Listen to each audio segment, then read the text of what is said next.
Hello, this video is all about an old Hagström acoustic guitar from the 1950s and restoration of it.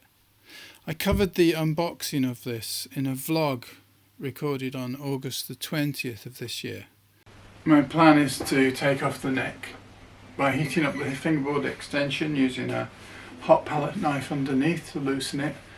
Then to drill, to remove the 13th fret, drill at least one hole into it, heat that with a heat probe, and then pull out the dovetail. Well, you'll see. The lighting in here is awful. I've been saying that for 2 years. I need to do something about it. First thing obviously is to take off the strings.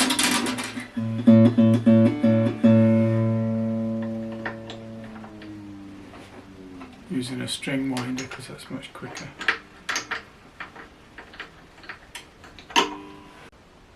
From this angle the lighting is fine. So I've taken the strings from the tuning head. Now I just need to pop all the bridge pins out and pull the strings from the holes. Well, they are mismatched. There's a mismatch set here. Not sure about the fit of them in the holes. Oh, but they've been holding so far. There don't seem to be any loose braces. I had a feel inside and a bit of a tap around. What is clear though is that the neck, the fingerboard, has some deep divots, playwear, and the frets do too. Well, frets 1, 2, 3, 4, 5, 7, but I think I might be able to, well, I'll certainly crown them, and that's going to get rid of some of that playwear. The divots I could fill with a mixture of sawdust and superglue. I don't know, might not be necessary. The nut is a mess. I don't even know what it's made of, some dark brown stuff, and oh, the slots are all way too big. So I'll be making a new nut out of bone.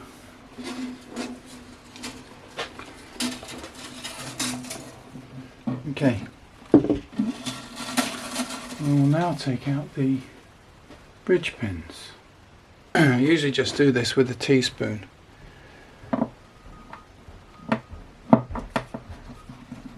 Second string.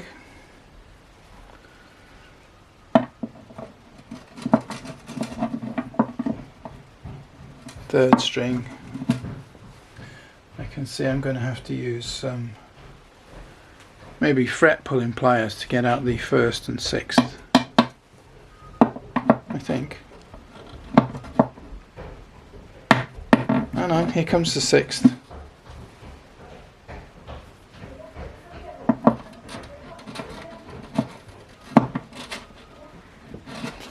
Fifth has been difficult.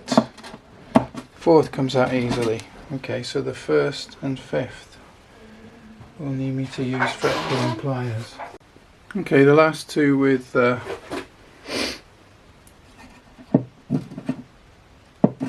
fret pulling pliers.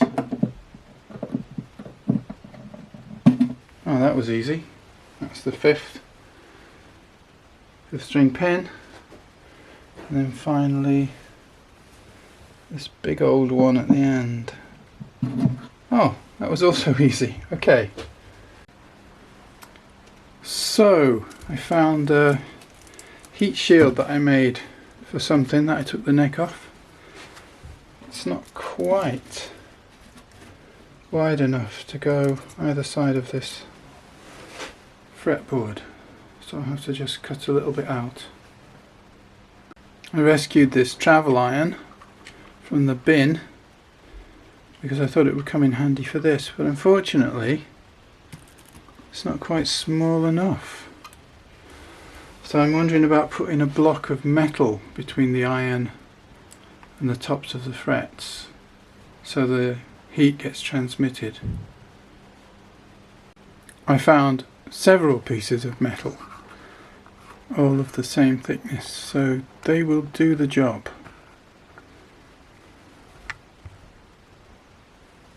Trying to zoom in. Yeah.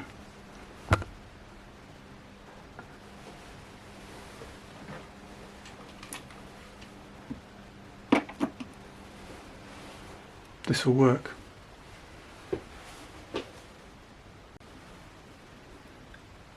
It's been on for about 10 minutes now.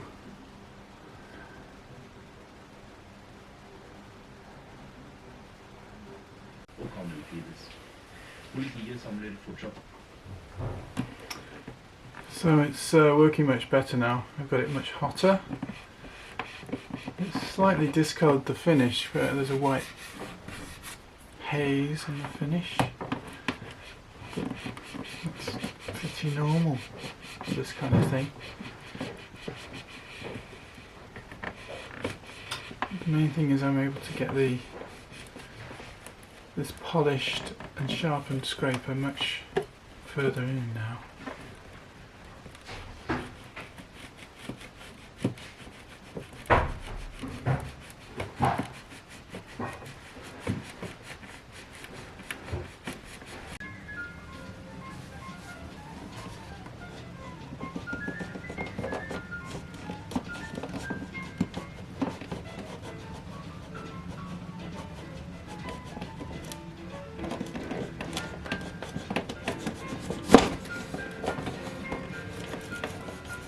So I noticed as I got the blade completely under here, there was a little bit of a wiggle of the whole neck.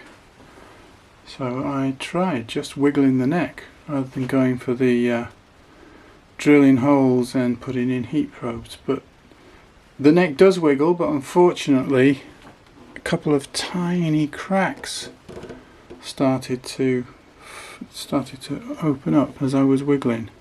Tiny one here, and one about half an inch long here. Oop. Yes, terrible light here. Anyway, so I stopped. I ceased and desisted, and I've now just pulled out the 13th fret, which is here,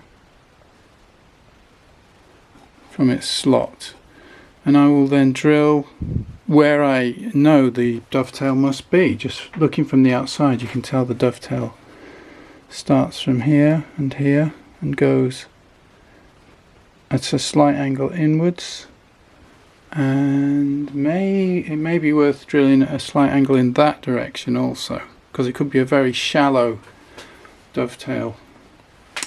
So that's enough for tonight. I'll get back to this tomorrow. So it's the morning after the last bit of video you saw, and having had time to sleep on it, I realised that I need to do something about these hairline cracks that appeared when I was putting some wobble to the neck, because these sides have to be as strong as possible once I start applying force to unjoin the dovetail joint. So I've got to force glue into these hairline cracks and then let it dry for at least some hours. So that's what I'll do next. Almost forgot to film this. I've almost finished. I'm just pushing glue into these cracks with a suction cup.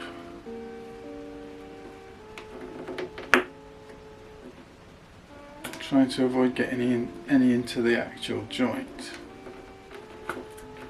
Okay.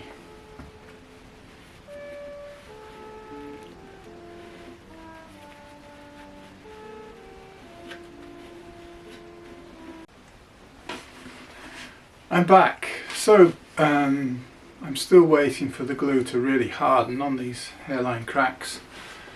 But I'm preparing to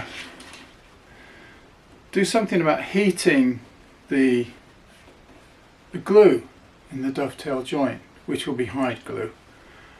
Previously, when I've taken a neck off a guitar, and I think I've done it 4 times before, I have used steam. I've used a fine metal pipe down a drilled hole to steam the joint open, and that's the way it's been done, I think, for a couple of decades, 2 or 3 decades. But more recently, people have started to use long, thin heating elements. Actually, they are foam cutting devices, and I've just taken delivery of a couple of those myself, so I'm going to unbox them.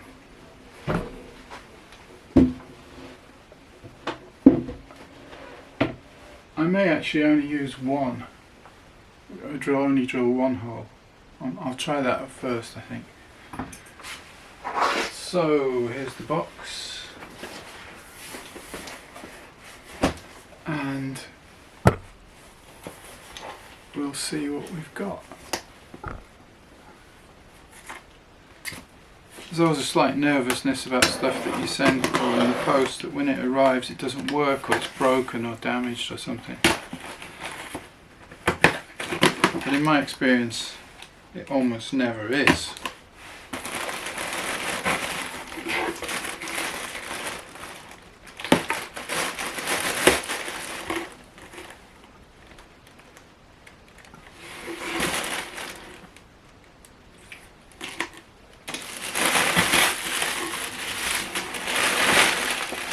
This has come from a supplier in Norway,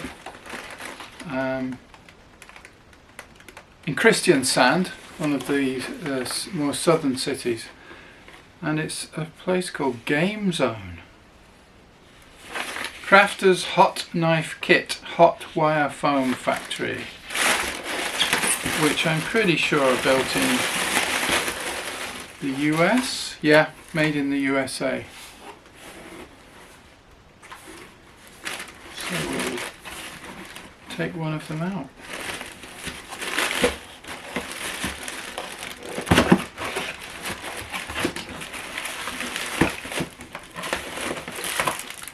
So there's the power supply. Whether there's any regulation of the voltage or amperage to these things, I don't know. I know I've seen two people I've watched on YouTube doing this, Dave Raum of Dave's World of Fun Stuff, and Ted Woodford, another Canadian luthier. And they use their own power supplies with a control on them, kind of rheostat. I'm just going to put them on full power, basically. Yeah, these are exactly what I've seen used by those great Canadian YouTubers. Exactly the same. And let's check that the drill I have is going to be big enough. Yeah, it's going to drill a big enough hole. That's great. So, onward. Yeah, unfortunately I didn't have the camera on when I drilled these holes, but I've drilled two fine holes down into the dovetail joint. There's one, there's the other. Angled both inwards towards the center of the neck heel, and also backwards towards the peg head. And we'll now insert one of these probes or hot knife cutters.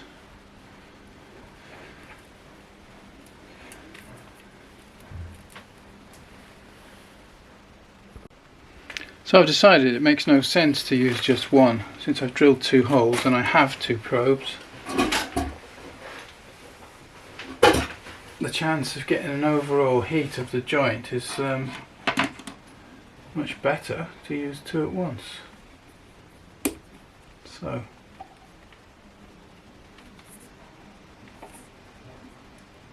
now they're both on. We'll try not to cut through their own wires with the hot knife.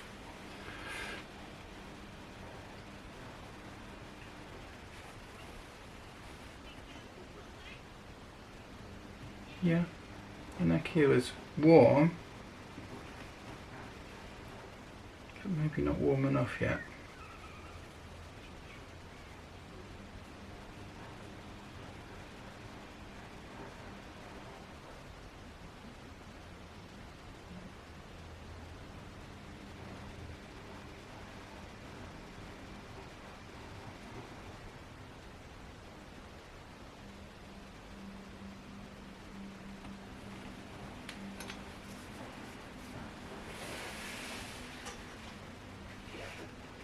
So I'm waiting to smell charred wood. When I smell that very obviously, then I will switch off the probes and then take them out.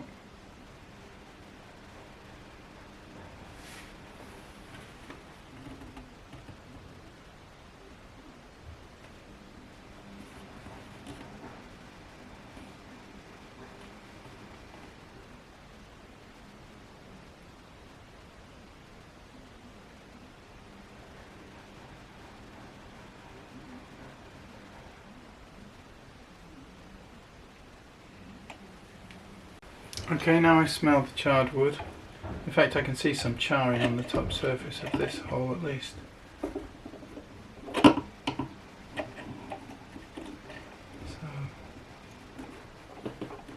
So, out we come.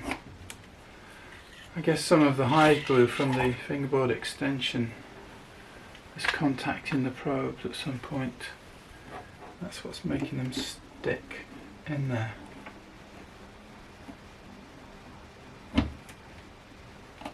Wow.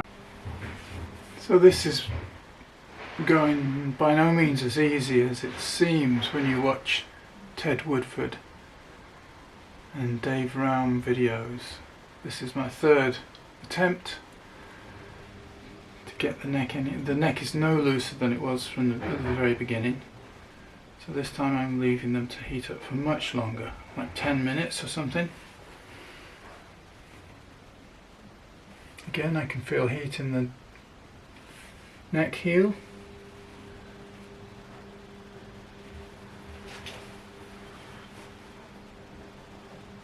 And I wait.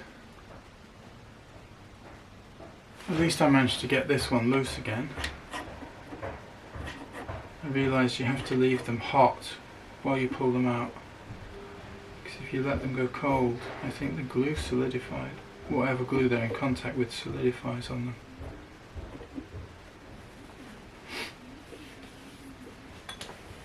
So that's enough for now. That's the end of this part one. Part two, I will be attempting to straighten the neck. Now it's off, again using heat, and also I will reset the angle of the neck using a chisel and maybe some sandpaper pulling, which I'll explain to you in part two. So thank you for watching. Goodbye.